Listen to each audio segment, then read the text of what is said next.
The fluorescent lights of the sub-basement server room buzzed with a dull, hypnotic hum that matched the throb of the headache behind my eyes. For 3 long years, this cold, windowless space had been both my sanctuary and my prison. To the rest of the Vance corporate empire, I didn't exist. I was just a ghost in the machine, a nameless tech support employee buried beneath layers of concrete, heavy cables, and corporate indifference. My stepmother, Victoria, liked it that way. The heavy glass door of the server room suddenly hissed open, and the sharp clack of designer stiletto heels shattered the silence. Victoria stepped into the room, her presence immediately bringing the scent of expensive French perfume and suffocating arrogance. Behind her walked my half-brother, Julian, adjusting his silk tie with a smug grin that made my stomach turn instantly. "Still hiding in the dark, Maya?" Victoria sneered, her eyes scanning my faded jeans and oversized black sweater with intense disgust. She didn't wait for an answer. With a flick of her wrist, she tossed a small piece of plastic across the desk. It bounced off my cheap notebook and clattered onto the linoleum floor. It was a catering staff name badge, cheap and scratched. "Pick it up right now,"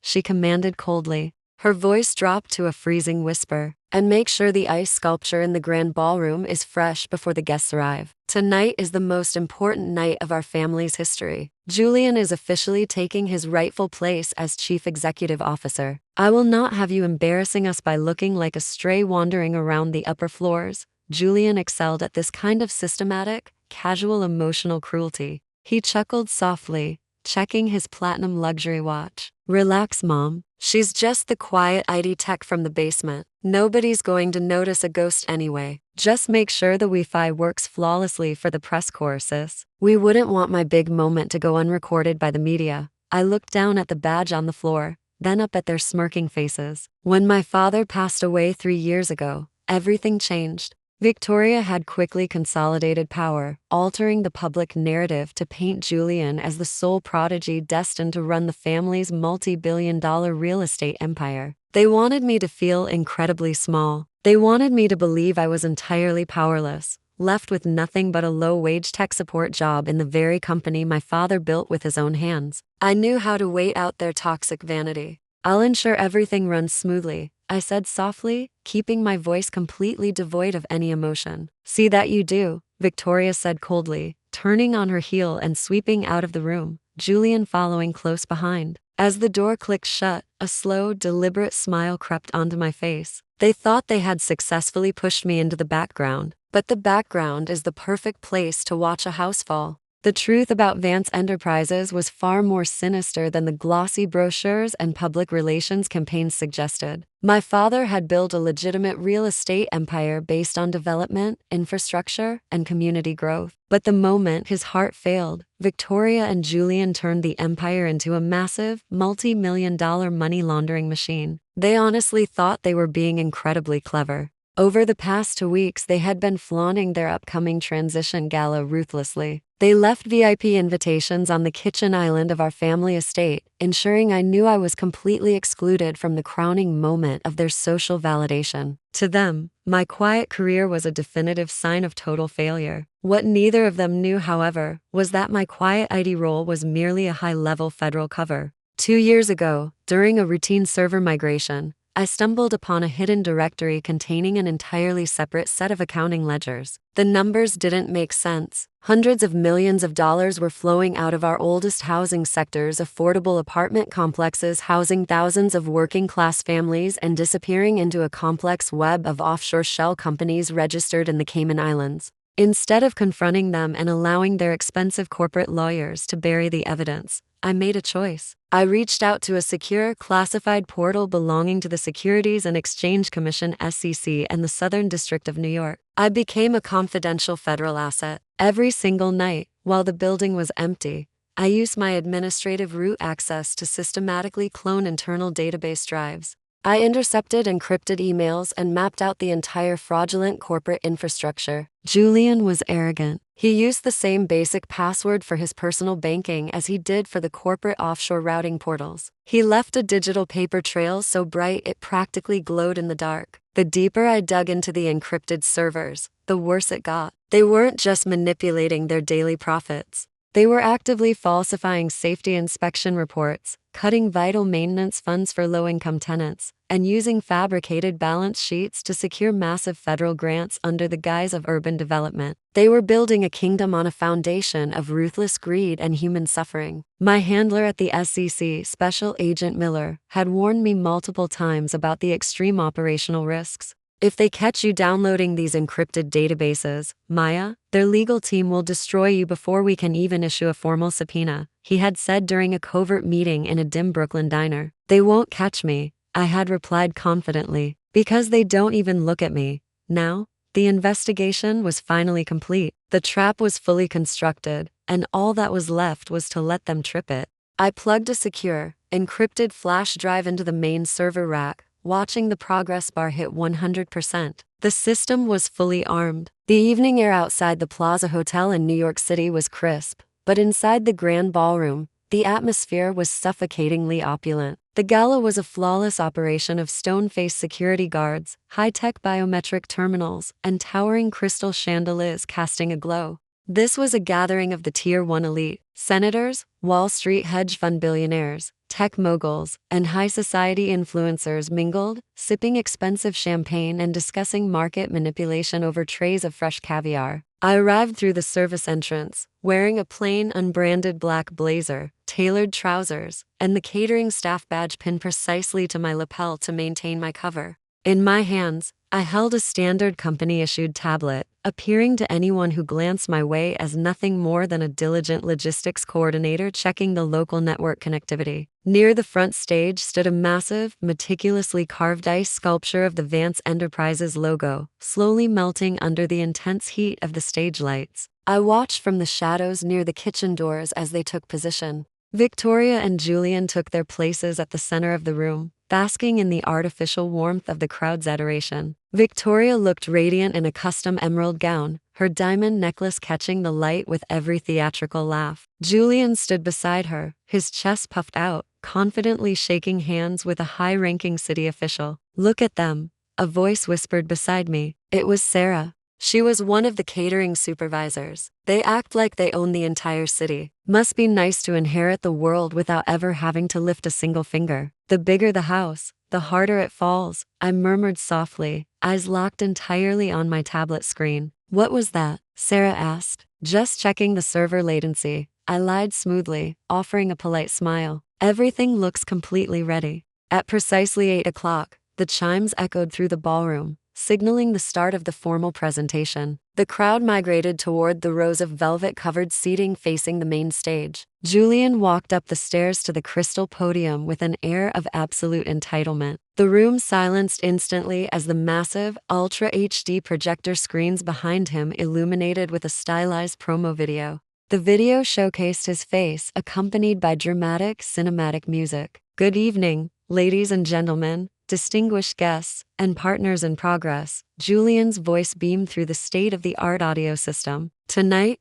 we don't just celebrate a change in leadership, we celebrate a paradigm shift. We are officially preparing to liquidate our oldest housing sectors to fully fund our tech ventures. The future of Vance Enterprises is no longer bound by brick and mortar. We are aiming higher." The crowd erupted into enthusiastic applause. Victoria stood in the front row, clapping with a smug, self-satisfied grin. They honestly believed they had won. They thought they had successfully erased my father's true legacy of community care. As the applause reached its peak, my tablet gave a sharp, distinct vibration. It was an encrypted ping from Agent Miller. "System clear. Federal agents in position. Execute the deployment." I took a deep breath, letting the cool air steady my nerves. I didn't shed a single tear for the family I was about to destroy. I simply swiped up on the screen, authorizing the final script execution. The payload was live. Mustering all my confidence, I turned and walked out into the main ballroom.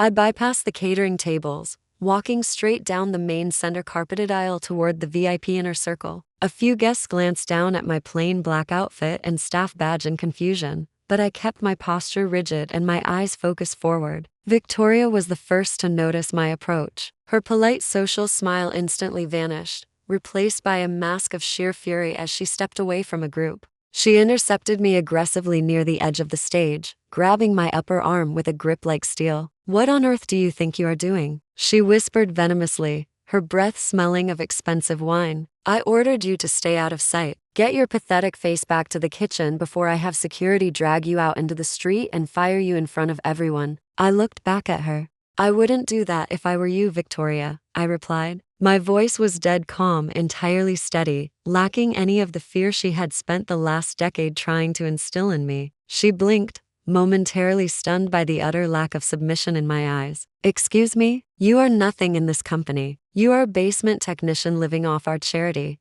Up on the stage, Julian noticed the commotion. He looked down from the podium, an arrogant, mocking smirk twisting his face as he decided to deliver a public insult. "Is there an issue with the catering staff back there? Security, please escort that young lady out. She seems to have lost her way." The surrounding guests chuckled, turning to look at me, fully expecting me to shrink away in humiliation. I didn't move an inch. Instead, I raised my tablet. I looked directly into the lens of the automated media camera tracking the presentation and pressed a single button on the screen. Instantly, a sharp, high-pitched data chime rang through the entire audio system, echoing off the high stone walls of the hotel hall. The elegant promotional video behind Julian suddenly froze, glitched violently, and then completely vanished. The corporate illusion was broken. The massive screens didn't go dark. Instead, they illuminated with a stark, blinding white light. In giant, unmissable font,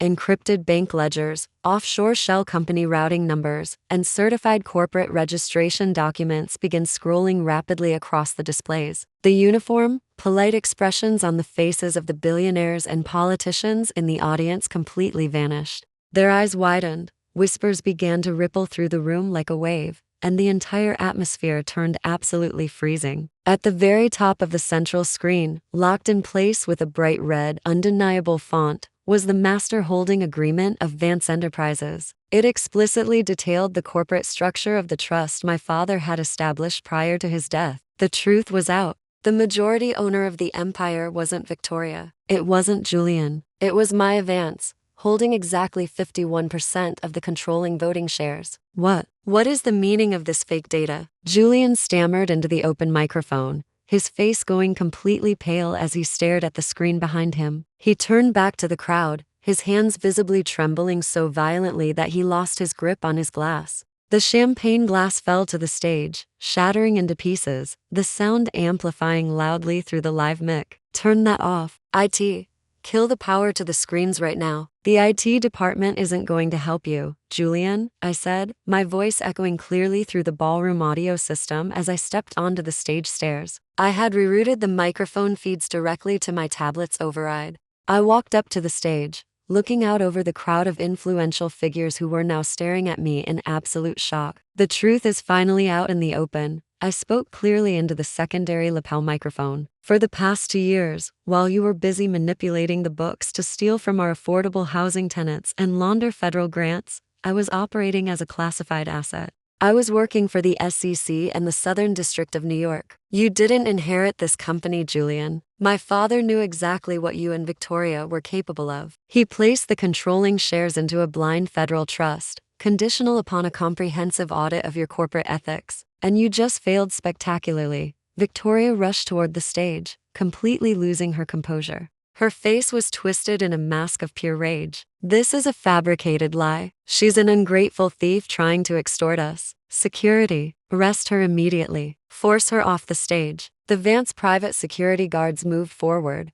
but before they could even step onto the carpeted aisle, the heavy oak doors at the back of the ballroom were thrown open wide. 4 sharply dressed individuals entered. They wore crisp, dark, formal suits. They didn't look at the security guards. They didn't look at the crowd. They marched with absolute authority straight down the center aisle, flashing official federal badges. Behind them stood a dozen federal police officers in tactical gear, completely securing the exits. The ballroom went dead silent. The heavy silence was deafening as they reached the stage. The lead agent, Special Agent Miller, walked right up the stage steps, bypassing me completely, and stopped directly in front of Julian. "Julian Vance," Miller's voice boomed across the room, cold and unyielding. "You are under federal arrest for wire fraud, multi-million-dollar money laundering, embezzlement of corporate funds, and violation of the Federal Housing Act. You have the right to remain silent." Julian looked at his mother in utter, jaw-dropping terror as his arms were forced behind his back. The heavy, metallic click of the steel handcuffs locking into place beneath the sleeves of his expensive suit jacket echoed across the silent room. The prestige he thought he was chasing had turned into a permanent trap, and the sister he had mocked was the one who had orchestrated the entire snare. Victoria collapsed backward into a front-row chair, her eyes wide and entirely hollow as she realized her entire house of cards had completely shattered in a single moment. She turned her head desperately, looking up at me on the stage with a look that pleaded for some kind of family mercy or legal relief. I looked back down at her, my expression completely detached from her decades of toxic manipulation. "You told me to make sure the ice sculpture was fresh, Victoria," I said softly, just loud enough for her to hear over the murmurs of the crowd. "Don't worry. The corporate atmosphere is about to get a whole lot colder." I turned my back to them, choosing instead to hand the master data drive to Agent Miller's team and shake hands with my federal colleagues. I was finally, completely free. 3 months later, the dust from the massive investigation had finally settled. The corrupt corporate infrastructure of Vance Enterprises collapsed entirely under the immense weight of the federal indictments. Julian was sentenced to 12 years in a federal penitentiary without the possibility of bail, locked away where his money couldn't save him from justice.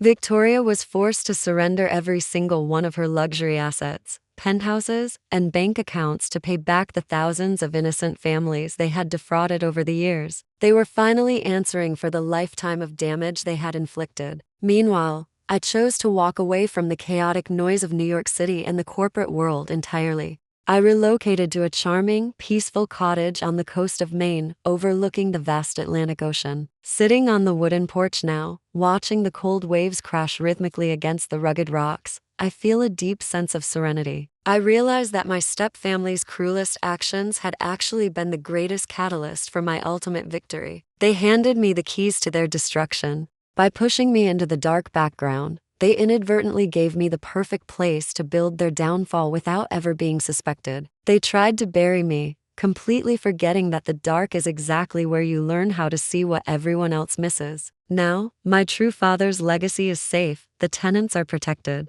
and I am living a life dictated entirely by my own terms. I look out at the horizon, finally content. The shadows are gone, replaced by the bright dawn of a new beginning. My past no longer defines me. It was simply the proving ground that made me unbreakable. They thought they were playing a game of power, but they forgot to check who actually controlled the board. In the end, truth always finds its way to the light. What would you do if your own family treated you like an outsider, only for you to secretly hold all the cards? Would you have waited patiently in the shadows to set the ultimate trap? Or would you have confronted them right then and there? Let me know your thoughts in the comments below. Please subscribe to my channel, like, and comment on this video, and hit the bell icon to receive many interesting true stories. Thanks for watching.